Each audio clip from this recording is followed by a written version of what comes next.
Old age is a great opportunity for that, unfortunately missed in many, many cases, tragically missed the opportunity as old age comes, approaches, and then you enter old age, proximity of death, loss of physical abilities, of social status, retired, who am I when I no longer have that title, my work. All these things are great opportunities for going deeper. And what we are attempting to do now is getting as many books and other material out to old people's homes everywhere, and also hospices and hospitals and so on. Because those are great places where spiritual transformation could happen.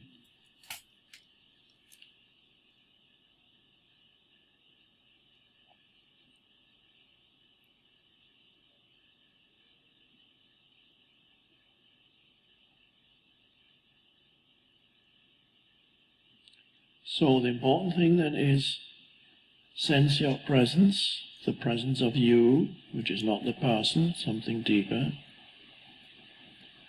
That is consciousness, being aware of itself. And then you no longer need a narrative to tell you who you are.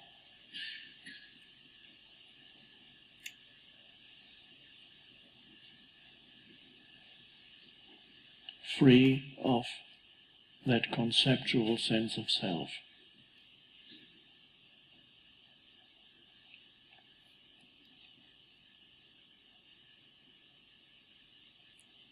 And this telling yourself a story in your mind about your life, that also goes out of the window.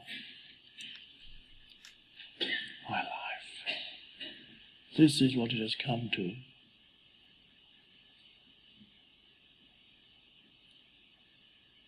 All those illusions that I had, all those wonderful ideas I had when I was 20. Oh.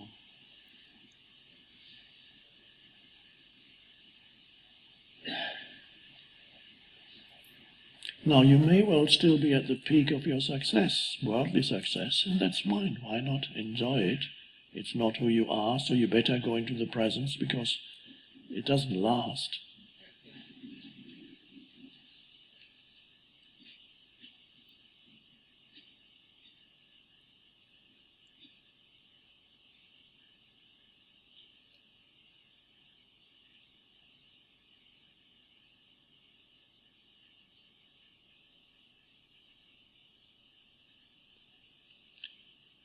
With it also comes the wonderful ability to appreciate other human beings, what they can do, what they know, how they look, without feeling diminished by appreciating the external things connected to another human being.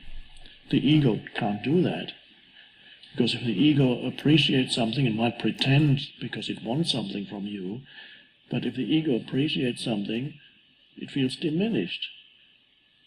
If you meet somebody who obviously looks so much better than you, and the ego feels diminished by that.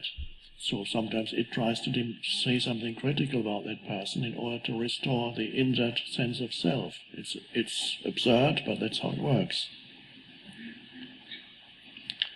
But when you come from presence, you can look at a beautiful form of a human being and appreciate that and feel it's so beautiful. Or the achievements of another human being, to appreciate their achievements. Great, what wonderful things that this person can do, it's so wonderful. I would never be able to do that. And yet, the fact that you would never be able to do that, because perhaps you're not strong enough, or you're not inclined in that particular direction, does not diminish anything of you. So the appreciation of others then comes in, and it's a lovely thing. I even appreciate when I occasionally see people getting into their Ferrari, and of course usually their ego is walking with them and so the car, and usually it's in red color just to make sure that everybody notices. And I love that thing too. It's a beautiful thing that somebody built, and okay, and this ego is enjoying himself. That's okay.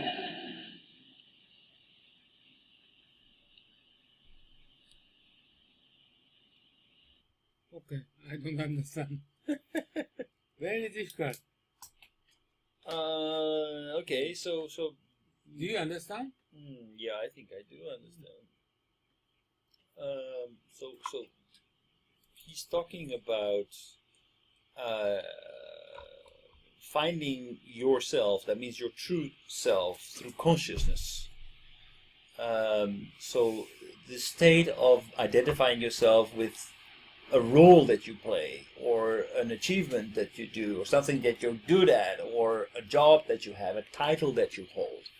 That is a state of being unconscious. That's holding on to an ego, and then that ego lets you, for example, also compare yourself with others. So, for example, your ego, if you meet somebody who's obviously more handsome, more stronger, a better athlete, or smarter, or whatever, your ego might actually feel diminished by that. And because the ego is diminished, it's trying to criticize. So you cannot enjoy the company of those people, because your ego doesn't allow it, because it's constantly comparing itself. That is basically it diminishes the awareness of beauty around you. It diminishes how you can appreciate things around you. He gives an example, for example, about the Ferrari, or criticizing. So his point is that by not being aware, by not being conscious, you cannot be you, because you are identifying with things that are basically a role that you play. That's something that you did in the past, or an achievement, or an ability that you have, but an ability is not you. That's just a small part of you. You are much more essential than the fact that you can play tennis very well, or that you can run very fast, or that you can make a lot of money per year. Those are just small manifestations of you. That's not your true being. And by identifying with these small things, you become a smaller person, because you cannot enjoy the rest of the world. Because by identifying with your ego, you become competitive, and your ego is trying to always win and compare and measure up against other people. So you become unaware of yourself, and you cannot appreciate the world around you. So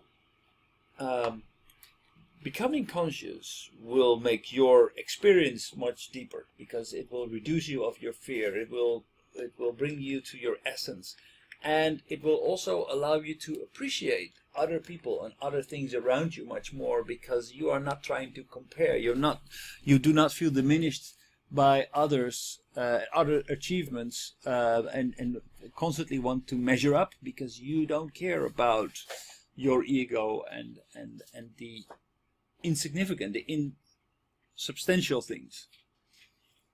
So he is telling you to just get rid of everything that is not you, not the roles that you play, not the money you have, not everything else, and become more conscious, live in the now. No, I don't know. More simplified. Kimoto-san, do you understand it? No? Okay. It's very difficult. Okay. All right. So, first of all, every human being has its core, is a core, and but a human being is born. It starts, for example, when you get toys as a kid, right? Toys. When you get a toy, then you learn it's your toy. It's not your brother's toy. It's your toy. And kids learn to get upset, or they get upset because the brother wants to takes your toy. You get angry because you identify with that toy. That's when the ego is born. You feel that you want to hold on to that thing because it's yours. It's the ego. That's when there's a separation from who you are and what you have, for example. And people feel if somebody takes that toy away from you, then basically they are challenging you as a human being. So you identify with that toy, but you also identify with your car, with your later on in life, with your position on your business card, with how much money you have, how good you look, how beautiful your wife is, with everything else, with how many publications, just everything. So that becomes part of who you are. But it's not, because it's not you. It's the things that you did. It's the things that you own. It's everything that is basically distracting. It's taking away from you. So you are identifying yourself with things and with skills and with appearance. But that's not you. Those are just the roles that you play. So people start to identify that and see themselves, for example, as a CEO or a CFO, and they can get very angry because they do not feel respected as a CFO of this company. But the CFO is not you. That's just a role that you play. So what he's saying is that by adopting to these roles, by believing into these roles, by buying into these roles, by believing that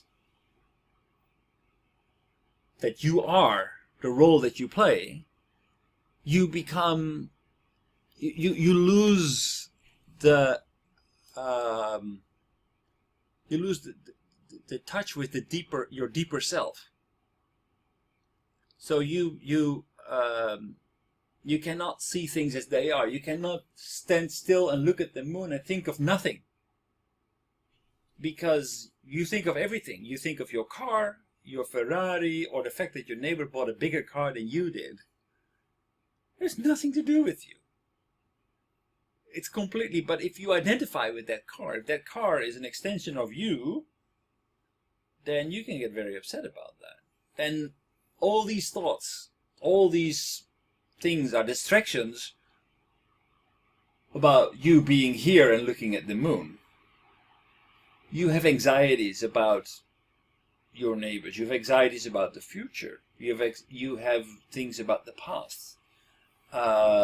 You see that other people make more money, to play better tennis, run faster, have superior looks or whatever. But it has nothing to do with you. What really matters is you now here and the moon and observing that beauty. But if you're not here, you cannot become one with that moon. That's what he's talking about. What's this? So I was looking at a bridge between Nishida and Western philosophy in his teachings. He? Yeah. Could you explain me again what he's talking about? Ego? Ego. I don't understand. Ego is everything that is not real. It's the world that you create, the values, the way that you see yourself in this world. It's how you identify yourself with your car, how you identify yourself with your job title, with your company, how you basically feel, how you derive your dignity. He says, well, of course, I mean, there are certain things that he can appreciate. Even a Ferrari, he gives in the example, it's a nice car. But it's your ego at work, because you identify with that car. So you are a Ferrari owner, but that doesn't mean anything about the essence of you. It just means that you own that car. That doesn't say anything about the essence of you. It's just a reflection of yourself and how you portray yourself to the outside world. It's not the essence of things. If you identify with your car, with your job, with everything else, these are sources of fear, of competition. Other people may have bigger cars. Other people may have a bigger job title, or they work for a bigger company. And reversely, other people, you might feel superior to other people because they don't have a car, or they don't have a fancy title. But what it does, it distorts the reality, because as a person, fundamentally, you are the same. But through your lens, through your ego, you are classifying the world. You are blurring the reality. This blurring disconnects you with the rest of the world, and it also disconnects you with your essence, because you are wasting your time trying to classify, measuring up against other people, while actually you're losing the touch with yourself. You don't have time to objectively just enjoy looking at the moon, for example, by not worrying about your job, or not that just being in the moment. People who have an ego, they derive the ego from their past, right? And they derive the ego also in the future. They are not present. And presence means completely rid of anything. So I'm just here. It doesn't matter how much money I have at the moment. When I'm looking at the moon, I don't worry about my job. I don't worry about my status. I don't worry about the money that I have. I'm here. If I'm not here, I start to worry about money. I start to worry about health. I start to worry about all kinds of things. It has nothing to do with being here now. If I am in the past, I'm thinking, I have built up so much money. I must be a great person. I'm not here. I'm actually living in the past. I do not have the attention, the nothingness, to be one with everything around me, because I'm distracted by my past. So past and future both distract from the now. The now gives you the power, the lack of worry, the lack of distortion, and gives you the absolute presence and attention to the world around you, and be one with everything that is around you. Okay, that idea, I got that idea, and that is a base of the Heidegger. Heidegger. Oh my goodness. This thinking is a base of the Heidegger. Really? I know the name Heidegger, but I don't know exactly who Heidegger was, to be honest with you. It could be, but I don't remember what Heidegger did or say. It's possible. They're both German. Maybe we will discuss about Heidegger. No. I didn't study philosophy. But this, Uno-san, this must sound familiar, no?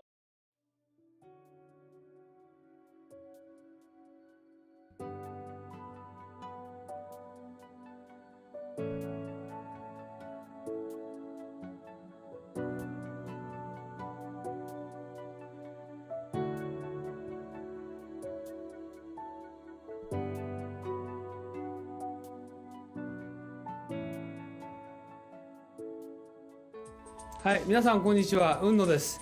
今日はですね、雲野塾の研修のプログラムをご紹介したいと思います。で、こういうふうなホームページありますけれども、ぜひですね、一度中身をご覧になっていただきたいと思います。今日は V キューブさんのスタジオに来て、この収録をしておりますので、中身はこういうふうになってて、今最近ホットなね、グローバルリーダーの定義など書いてあります。で、特に経団連が作成しました、留学すれば英語ができて専門性を持つというだけではですね、グローバルリーダーになれないと、ここに書いてありますようにですね、仕事ができる、専門性を持つ、英語ができるだけじゃなくてですね、私どもの塾ではリベラルアーツということと、それからもう一つは孫子の兵を、さらにはですね、日本の歴史というものを合わせて教えることによって、皆さんが海外の欧米の方々と、もしくは華僑圏の方々と正々堂々と渡り合えるような人物を育成しようというふうなことを考えています。ここに次のスライドが出ておりますけれども、ここに書いてありますのはですね、さらに、私どもの雲野塾の中身につきましてはですね、欧米の資料しか使っておりません。また実際に雲野塾は英語でやっておりますので、英語の講師がこう話しておりますけど、学習はですね、日本の歴史をまだ教えてますので、学習の午後はですね、日本のプログラムをしております。で、以前はこれ有料だったので、今はですね、実際に会場費も取っていただいておりませんで、毎回5000円ということで、朝9時から午後5時までやっておりますので、ぜひ皆さんですね、ご検討の上ご参加いただければと。英語のできない方もですね、学習の午後、こういうふうな研修をしておりますので、ぜひご参加いただければというふうに思っておりますので、よろしくお願いします。で、ここにさらにですね、グループ討議とか実務の勘どころを教えると書いてありますけど、実際には私が10年ほどですね、欧米の新聞とか雑誌等をですね、集めてきた、もともと英語のベースでございますので、そうしたものをですね、50セッションのテーマに分けて資料作成をしております。そういうことで、世界のオペレーション、もしくはカントリーリスクも含めてですね、しかも世界のトップの方々に対しても、いろいろな分析とか洞察をしてですね、議論をしております。そういったことも含めてですね、今後ともよろしくお願いしたいと思います。以上で私の挨拶を終えますが、今回のこのビデオの収録にあたってはですね、V キューブさんのスタジオをお借りしてですね、お時間を頂戴して、このビデオを作成させていただきました。よろしくお願いします。どうもありがとうございました。